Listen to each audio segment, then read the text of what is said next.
Hoje entraremos num assunto bem delicado, profundo, bem atualizado.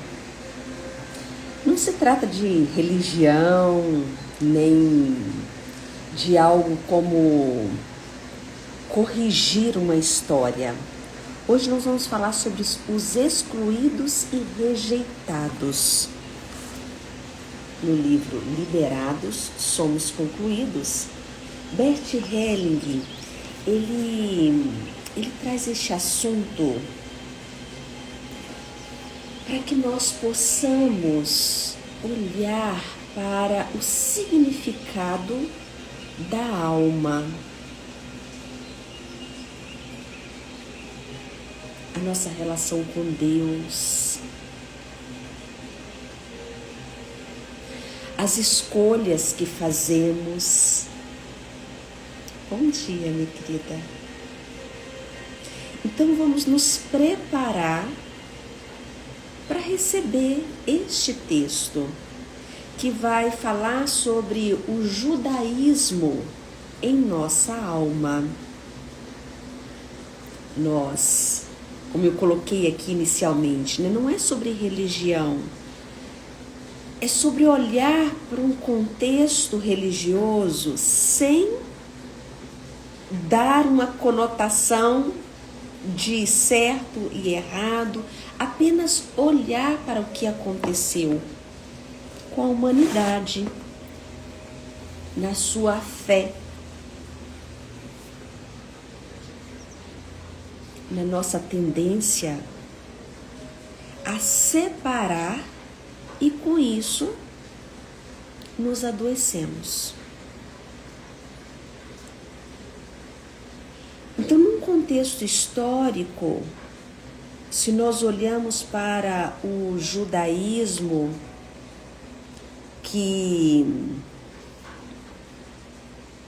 tinha lá, as suas crenças nos livros, os 5 primeiros livros escritos, na Bíblia, e do judaísmo nós seguimos com o cristianismo, que é quando nós temos uma crença, uma fé em Jesus. Falei de uma maneira muito simplista, tá, gente? É só para olharmos, para essa o que vem primeiro, Primeiro nós temos o judaísmo, em sequência nós vamos para o cristianismo. E a partir disso, muitas guerras e confusões religiosas também passaram a acontecer. Vamos olhar para o texto. Antes de começar, inspira, expira. Tá uma chuvinha gostosa aqui em Passos. Não sei se aí onde vocês estão também está chovendo, mas está um dia está uma manhã muito agradável.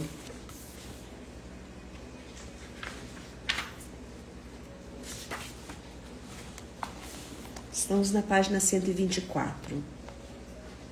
O que é o judaísmo em nossa alma?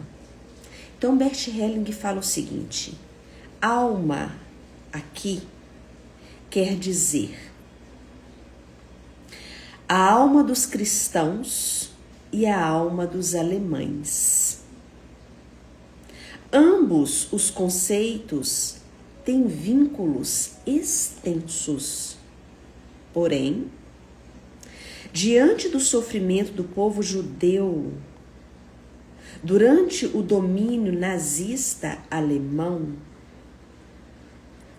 tratarei aqui especificamente dos efeitos desse acontecimento nas almas dos alemães. Então, Bert, nessa introdução, ele já deixa aqui bem claro que ele não está entrando em conceitos de certo, de errado, sobre o sentido, né,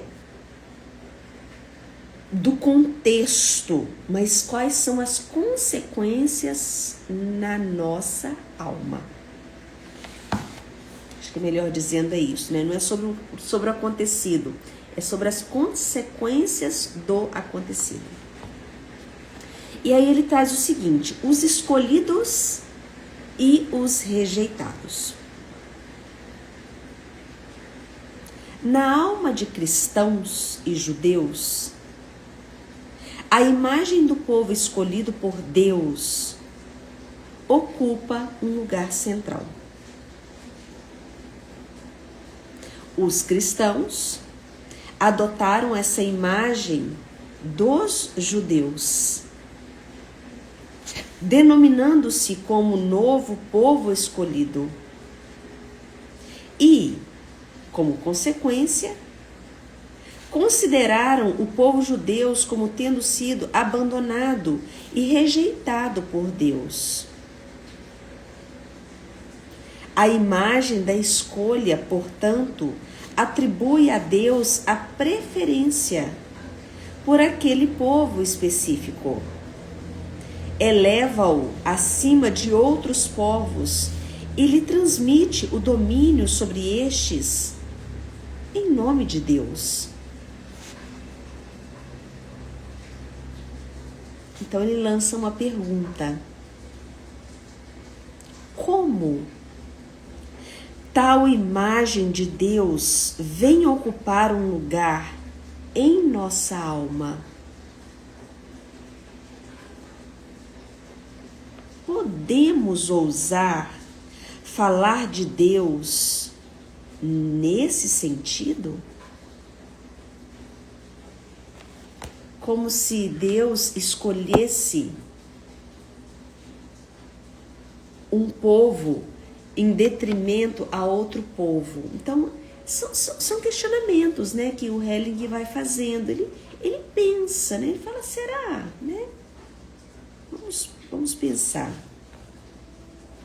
E ele completa: tal Deus que escolhe e rejeita é um Deus apavorante. Pois mesmo os escolhidos devem temer que ele os possa renegar a qualquer momento. Essas imagens vêm das profundezas da alma. Primeiro da própria alma e depois dos abismos da alma compartilhada por um grupo maior. As imagens de ser escolhido e de ser renegado, que surgem dessa alma em comum, são elevadas ao céu, veneradas e temidas como algo divino, algo que está acima de nós, que escolhe e rejeita.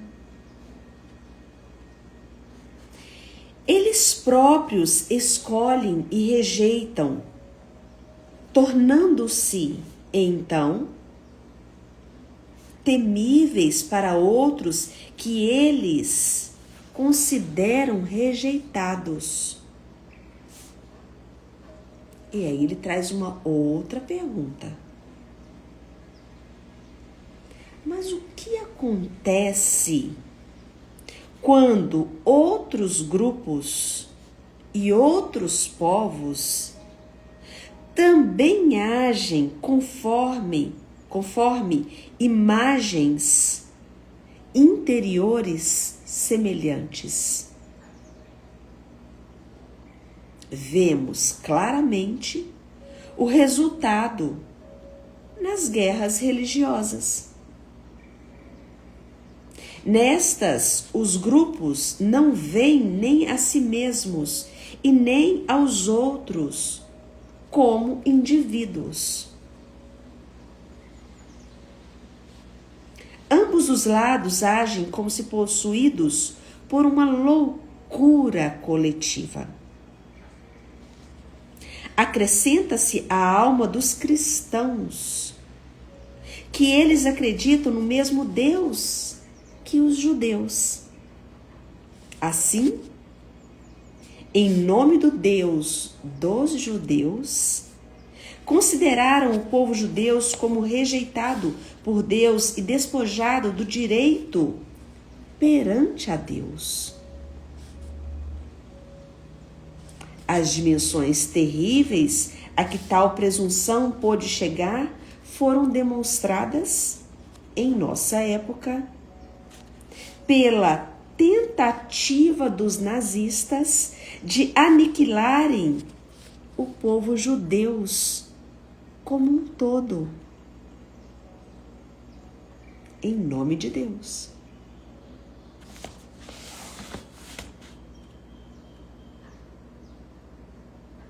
Poder-se-ia aqui que os líderes nazistas e o movimento nazista não era de forma alguma cristãos. Porém, não nos deixemos iludir quanto a isso, pois, do ponto de vista da consciência de ser um povo escolhido, esse movimento teve características essencialmente cristãs. O FAIR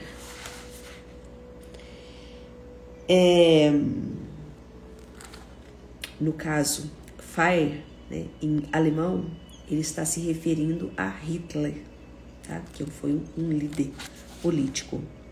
Se sentiu convocado pela providência para conduzir o novo povo escolhido.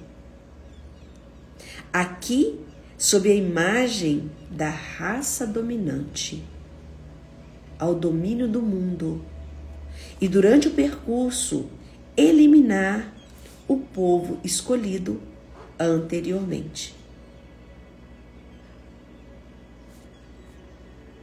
Gente, pessoal que está chegando agora, vou finalizar já, só para situar vocês, sejam todos muito bem-vindos. Eu estou fazendo a leitura do livro Liberados Somos Concluídos, de Bert Hellinger, e nós estamos na página 124, e o texto de hoje é sobre o judaísmo e o cristianismo. Então, fizemos uma introdução, depois pegue a live do início para compreender melhor do que nós estamos falando aqui. Então, o judaísmo, ele fala sobre o judaísmo em nossa alma, e em seguida ele vai fazer um percurso sobre o impacto na nossa alma quando nós temos um Deus que escolhe um povo em detrimento de outro povo. Então ele vai falar sobre os escolhidos e os rejeitados. E ele chegou no auge da loucura desse conflito entre entendimentos sobre o Deus de cada um e o Deus do povo de cada um. E mais uma vez, Bert Hellinger, que não é uma teoria dele, mas é um reconhecimento de todos aqueles, se nós formos pegar toda a bagagem das escrituras milenares, de uma medicina milenar, como a medicina chinesa, uma medicina ayurveda. Se nós formos olhar para todos os estudos que valorizam a natureza, nós podemos, dentro disso, compreender que a cura não está na separatividade. A cura não está nas mãos de um ser humano, mas está dentro de cada um de nós. E tudo isso está onde? Está no nosso corpo. Toda a história da nossa vida, da vida humana, está nas nossas células. E o nosso corpo, ele tem uma razão de ser como é. A loucura está dentro de nós. Tanto que, para quem não conhece a história de Dr. Viktor Frankl, cabe aqui, né? Porque a história de Dr. Viktor Frankl, que foi um prisioneiro dos nazistas, e de lá ele desenvolveu a ludoterapia. Para quem não conhece a história de Dr. Viktor Frankl, para nós dentro da psicoterapia é uma história muito importante. Ele traz esse embasamento da força humana quando ela tem um propósito de vida. E o propósito de vida está na nossa alma. Então vale a pena quem gosta, né, de buscar os conceitos históricos, o fundamento da nossa existência. Nós precisamos conhecer a história das guerras e das divisões, né? Tudo que é separatividade nos adoece. Tudo aquilo que une, que nos coloca juntos, nos engrandece. Então vamos continuar aqui a história. Lembrando ainda que neste sábado, dia 17, tem grupo de constelação familiar, tá? Para quem ainda não esteve num grupo, um dos livros mais lindos que li foi do Dr. Viktor Frankl, Em Busca do Sentido. De fato, que bom, né? Maravilhoso. A história de Dr. Viktor Frankl é realmente assim, de nos colocar no chinelo, né? De fato,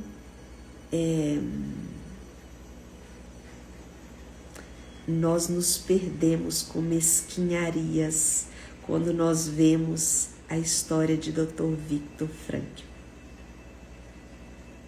É quando nós entendemos que nós somos pequenos demais, mesquinhos demais. Quando nós falamos o meu, o seu.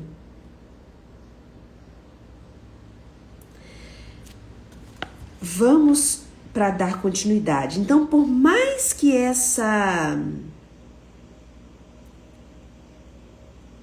noção hoje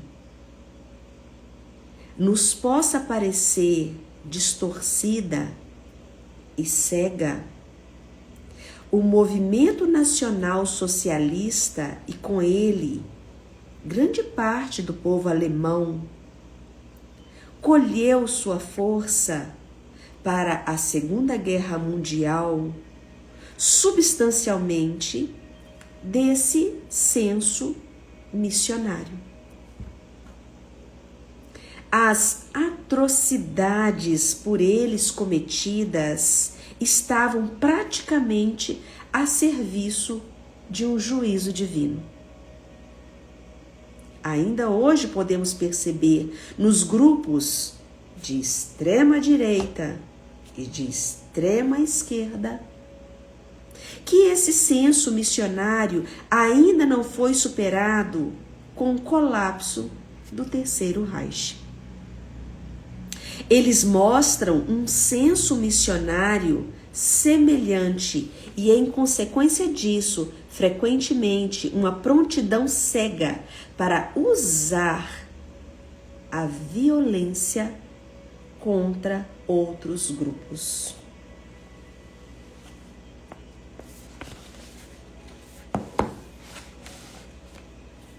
Respira. Tem trechos do livro que são mais densos, que nos faz cada vez mais querer compreender o porquê sofremos tanto, como que nós nos perdemos com uma certa facilidade quando nós fazemos separações de Deus até em grupos religiosos, né? O meu Deus da minha igreja, o seu Deus da sua igreja. Como somos pequenos. Como somos tomados por uma ideia tão pequena, quando nós julgamos. E aqui vamos olhar para outros contextos. Quando eu julgo o meu corpo, o seu corpo, o corpo do outro fulaninho, nós também estamos fazendo essa separatividade, como se existisse o corpo certo para habitar.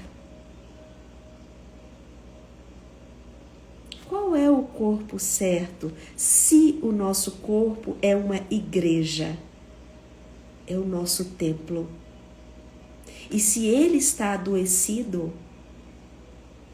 se ele está inflamado, se ele está colapsado, é porque a alma está inflamada, colapsada, sofrendo ou precisando se proteger de alguma coisa.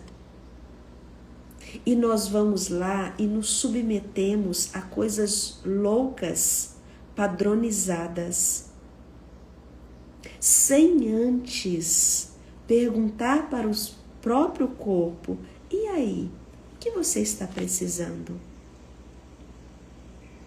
O que faz você desejar aquilo que te adoece, aquilo que te pesa, aquilo que te faz acumular gases?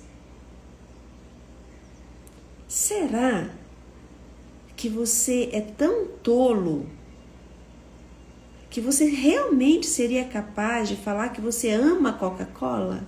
Claro que não. Mas você está viciado em algo que te acalma. Você está viciado em algo geladinho, né? Que você chama de prazer. Por que? Porque você não tem outro prazer além da oralidade.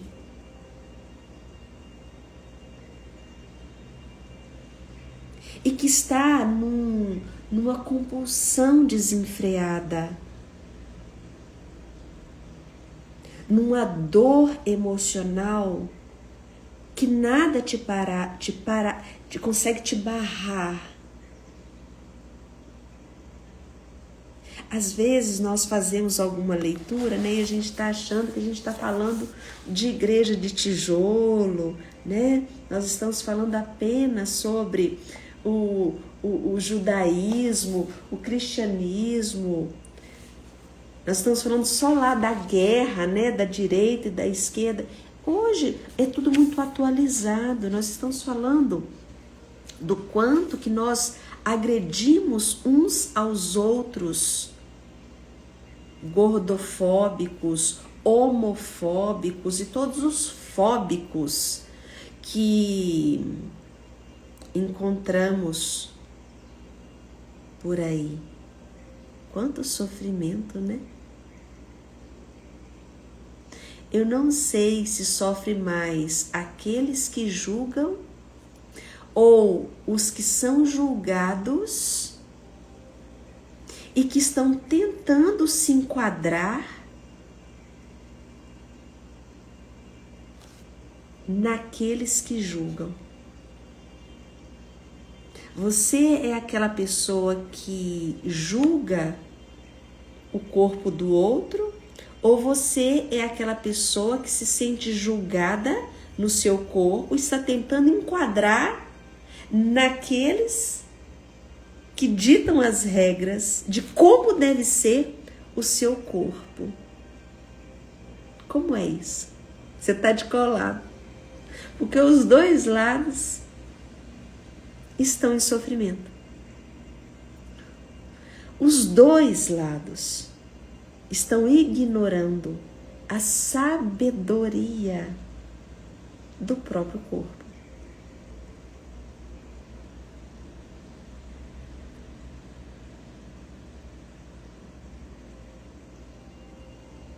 Como que nós nos perdemos? Então é por isso que quando eu convido vocês para os grupos de constelação, é porque quando nós estamos em grupo e nós colocamos a alma em movimento,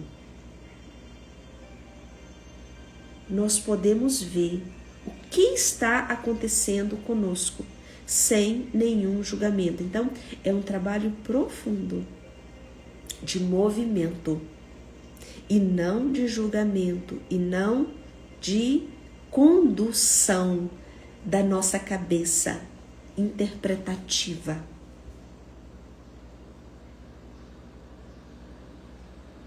Bom, o que nós podemos... Eu não vou dar continuidade, porque agora ele vai falar sobre Jesus e Cristo e sobre o mesmo Deus. Eu vou deixar para ler amanhã, nós damos continuidade a esse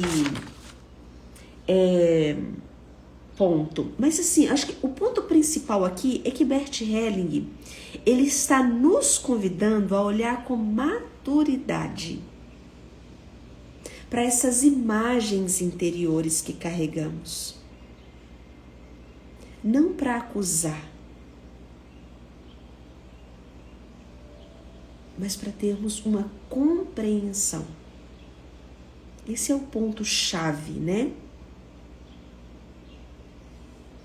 E quando eu convido vocês para um grupo de constelação, é porque só aquilo que é visto